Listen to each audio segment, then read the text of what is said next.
right into it. We're diving deep today into Chapter 3 of Outlive. And this chapter, wow, it really feels like the bedrock, the foundation for everything else in the book, doesn't it? It absolutely does. It introduces this core framework, Yeah. objective, strategy, and tactics. Right. And it's where the author really lays out his whole philosophy, not just what we should aim for with health and longevity, but critically how we should think about getting there. It's a different way of approaching things, for sure. A complete shift for a lot of people, I think. And that's exactly what we want to do in this deep dive, really unpack that framework. Objective, strategy, tactics. What do they actually mean when we're talking about living longer, living better? Yeah. And how can you, listening now, start applying this thinking? We'll be drawing directly from the chapter itself, the material you shared. So where does he start? He kind of sets the scene with the default path, right? The usual trajectory. He does, and it's sobering. He calls it the marginal decade. Ah, yes, the marginal decade. And he uses that story of Sophie, his friend's mother, to make it really hit home. Such a powerful story. She was described as vibrant, athletic, really living life. Totally. Then this seemingly small incident, a fall while gardening, I think, in her early 70s. Exactly, but the consequences were huge. Chronic pain followed shoulder, back, neck. And that pain just robbed her of her passions. Gardening, golf, gone. Mm-hmm. Her world just started shrinking physically. And that had knock-on effects. Depression set in. And then the cognitive decline began, leading ultimately to dementia in her last few years. She eventually passed away from a respiratory infection at 83. And the really stark point the author makes is that Sophie's story, it isn't some rare tragedy. No, he presents it as depressingly typical. That is the marginal decade for so many. Those last 10 years or so defined by diminishment, limitation. Yeah, suffering from what he calls the horsemen. Cancer, cardiovascular disease, neurodegenerative diseases like Alzheimer's, metabolic dysfunction like type 2 diabetes, and just being unable to do the things that used to bring joy. It's a bleak picture, and he connects it to that very human tendency, doesn't he? Hyperbolic discounting. He does. That idea that we always prioritize immediate comfort or gratification over future gains. It's hard to make sacrifices today for a benefit that feels 20, 30 years away, especially when that future is kind of unpleasant to think about. Easier to just, kick the can down the road, which is why so many people end up drifting into that marginal decade without a real plan. Okay, so that's the common path. But then he pivots. What's the alternative? What's the objective we should be aiming for? Right, the desired outcome. And it's not just about adding years to your life. It's about adding life to your years. Quality life. Aiming for what he calls a bonus decade, maybe even more. Exactly. A decade or longer of high-function vitality. And he uses that graph analogy, which I found really helpful. Lifespan on the bottom axis, health span, physical and cognitive function going up the side. And you see the different possible curves. There's the sort of hypothetical primitive life function, stays pretty high, then a sharp drop in death, maybe 60s, 70s. Then there's the typical modern curve, what he calls medicine 2.0. Right. Lifespan might be a bit longer, thanks to modern medicine treating acute problems. But your health span, your function, still starts declining steadily from midlife onwards. So by your early 70s, maybe you're at, what did he say, like half capacity for the things you really want to do. Something like that, yeah. Limited. And this is where Medicine 2.0 does its thing. It keeps you alive at that limited level. It manages the chronic conditions, treats the heart attack, fights the cancer, but it essentially flattens the curve horizontally down there. That is the marginal decade on the graph. Alive, yes, but not truly thriving. Okay, so what's the ideal curve look like? The Medicine 3.0 goal? That's the long dashed line on his graph. It stays high for much, much, much longer. You're maintaining fitness, sharpness, maybe even improving in some ways well into your 70s, 80s. And the decline, when it eventually comes, is compressed. Steep, but relatively short. That's squaring the longevity curve, getting the maximum area under that curve where you have both length of life and high quality of function. Which means more time for, well, whatever matters to you. Family, travel, work, hobbies, without being held back by your body or mind. Exactly. So the big question is, how do we shift from that default Medicine 2.0 path towards that Medicine 3.0 ideal? And this is where objective strategy tactics comes in. It's the roadmap. He nails it with that Sun Tzu quote, doesn't he? Strategy without tactics is the slowest route to victory. Tactics without strategy is the noise before defeat. Perfect summary, because most people, when they think about health improvement, they just jump straight to tactics. What diet should I follow? What's the best workout? Should I take this supplement? Right, but that's just noise if there's no overarching strategy. It's like trying to win a fight by just throwing random punches. And he uses the Muhammad Ali versus George Foreman, fight the rumble in the jungle, to explain this brilliantly. 1974. Ali's objective: win back the heavyweight title. Huge problem. George Foreman. Younger, stronger, terrifying puncher. Everyone thought Ali was going to get destroyed if he tried to slug it out. So Ali couldn't just rely on tactics like punching harder. He needed a strategy. And his strategy wasn't to overpower Foreman. It was to exhaust him, make Foreman punch himself out. Clever. And then came the tactics flowing from that strategy. The quick lead rights to annoy Foreman, the trash talk. And the famous rope-a-dope, leaning back, covering up, letting Foreman wail away on his arms and body to tire him out. Those specific actions, the rope-a-dope, the jabs, those were the tactics. But they only worked because they served the overall strategy. A strategy based on studying Foreman, understanding his strengths and weaknesses. Precisely. Strategy first, then tactics. Now, in our fight for longevity, there's a key difference. Time isn't on our side, unlike Ali in that fight. Exactly. Our opponent, aging, entropy, the risk of disease is relentless. And it's a complex opponent. It's not like avoiding sunburn, where a simple tactic like putting on sunscreen works fine. Right, because the things that typically shorten our health span and lifespan, those horseman diseases. Cancer, heart disease, Alzheimer's, diabetes. Yeah. Their single biggest risk factor, the thing they all have in common, is age itself. As we get older, our risk for all of them climbs steeply. And he's clear that aging isn't just birthdays piling up. You know, it's this progressive breakdown happening inside us, that loss of physiological integrity. He mentions the hallmarks of aging, the underlying biological damage accumulating over time. That's what makes us vulnerable. Think about heart disease, atherosclerosis. It doesn't just appear overnight when you have a heart attack. It's been building silently for decades. And aging reduces our body's ability to repair that damage, to defend itself. He mentions COVID-19 really showing this, how it disproportionately affected older people whose defenses were already weakened by the aging process. So if you skip the strategy part, understanding this opponent, understanding aging in the horseman, and just jump to tactics. Chasing the latest diet trend, doing random workouts you saw online. You're stuck in that medicine 2.0 mindset. Trying quick fixes, playing whack-a-mole with risk factors. You end up on that merry-go-round, as he calls it, not really making progress towards squaring your own curve. So the shift to medicine 3.0 means becoming a strategist first? Yes. Like Ali studying Foreman, you have to study your opponent. Understand the science of how aging happens, how these diseases start and progress, what drives them. Only then can you devise a strategy to counter them. The later chapters promise to dive deep into that science. Okay, and part of that strategy involves having a much clearer objective than just staying out of the hospital. He really expands the definition of health span. He does. He argues that the standard definition, basically just being free from diagnosed disease or disability, sets the bar way too low. So he breaks health span down into 3 dimensions, 3 vectors of decline we need to fight against. That's right. First, cognitive decline. This isn't just full-blown dementia, though that's the extreme end. It's also the more common stuff, right? Slower processing speed, finding complex problems harder, memory not quite as sharp, executive function maybe less reliable. Exactly. Even personality changes can occur. The objective is to minimize this decline as much as possible. Keep your mind sharp. Okay, vector 1, cognition. What's second? Physical decline. This is huge. It covers frailty, losing muscle strength and mass, bone density going down, stamina fading, balance and stability becoming issues. It's the stuff that makes carrying groceries a chore or leads to chronic pain or makes you breathless walking upstairs because of underlying heart disease. And critically, it increases the risk of falls, like Sophie's. A fall can be the trigger for a downward spiral that's hard to reverse. And he makes that point about how bad we are at predicting our future physical state. Totally. People think, oh, I'll be snowboarding in my 80s. But they aren't doing the strength training or stability work now in their 40s or 50s.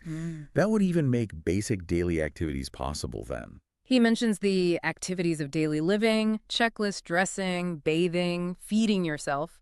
It's a stark reminder that sometimes the goal is just maintaining those basic functions, which requires building reserves now. Build that foundation. Okay, third vector. Emotional health decline. Ah, yes. And he points out this one isn't strictly age-dependent. It can hit any time. True.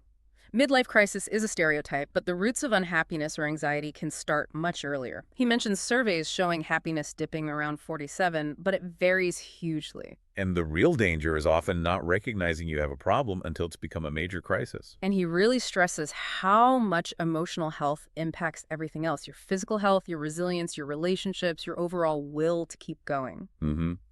And the core message here is that real longevity, the kind worth having, means succeeding on all three vectors simultaneously.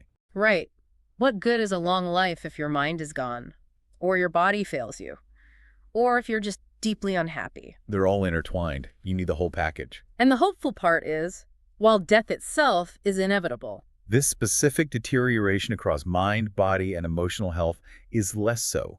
He argues it's largely preventable and sometimes even reversible if you take the right actions. which brings us back to the link between health span and lifespan. Yeah, they're not separate things you aim for. They are tightly coupled. So the things you do to improve your health span, getting stronger, fitter, working on your mental and emotional well-being. Those actions directly and significantly reduce your risk of dying from all causes, often more powerfully than medications can. So tactics aimed at health span automatically give you lifespan benefits. Exactly. It's a 2-for-1 deal. Okay, so we have the objective square of the curve across those three health span vectors. We have the strategy understand aging and the horsemen to fight them proactively. Now we can finally talk tactics. Now we can talk tactics. And in Medicine 3.0, tactics aren't just things you do when you're sick. They're woven into your daily life, continuously, preventatively. And he lays out 5 main categories or domains for these tactics. Right. Exercise, nutrition, sleep, emotional health, and then exogenous molecules, which is basically drugs, hormones, supplements. Let's touch on exercise first. He's pretty emphatic about this one. Oh, yeah. It's way more than just going for a walk. He breaks it down. Yeah. You need strength, you need stability, you need aerobic efficiency, and you need peak aerobic capacity, like for sprints or climbing stairs fast. It's not just about looking fit. It's about being functionally capable and resilient, avoiding injury. And his current view, based on the data, is that exercise is probably the single most potent longevity drug we have. The evidence linking it to delaying death, preventing cognitive decline, physical decline, even boosting emotional health. It's just overwhelming. Mm-hmm. The key is understanding why the different types of exercise matter, so you can build a program that addresses all those components for yourself. Okay, then nutrition. He steers clear of the diet wars, right? He does, thankfully. No low-carb versus vegan battles here. He grounds it in biochemistry.